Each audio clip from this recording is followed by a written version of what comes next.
But, Oscar has this thing, he calls it the bane of the nerdy boys, the let's just be friends. Right. When you adore a woman and you want to discuss Tolkien or something with her. Yes. A lot. Yeah. Over and over again. She's going to say, I really like you and let's just be friends. Yeah. I mean, not for self-aggrandizement, but that's one of the huge differences between me and Oscar.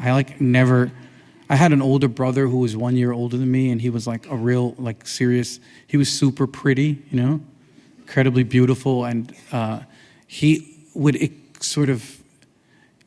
hound me day and night so that I would never develop relationships that could possibly lead to the let's just be friends.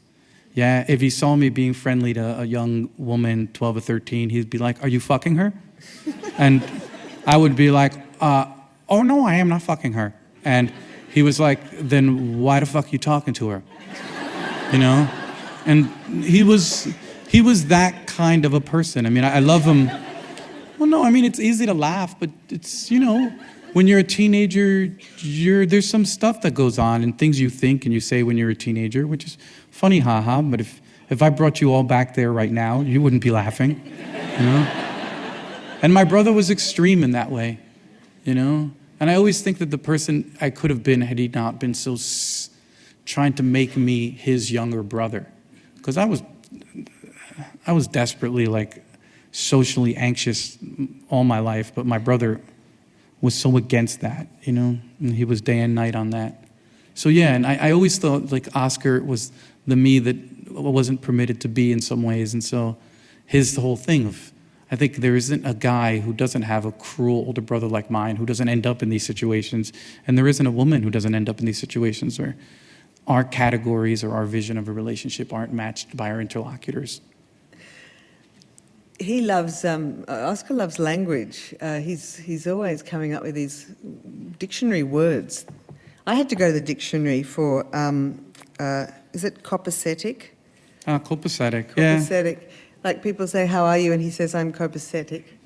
Yeah. And which means very satisfactory, it turns out. Yeah.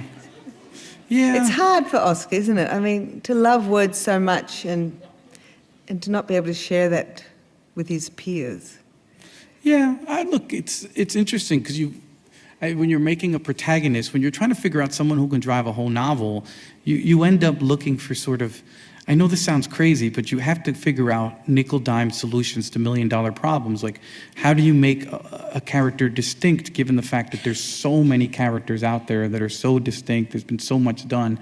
How do you make someone unique? Yeah, you're always looking for the thumbprint of subjectivity, that individual thing no one else has. And Oscar was interesting for me because he absolutely loves words, he loves stories, he definitely loves language, but more importantly than that, he's incapable of understanding that other people don't share his enthusiasm for it, which most of us can mirror, yeah?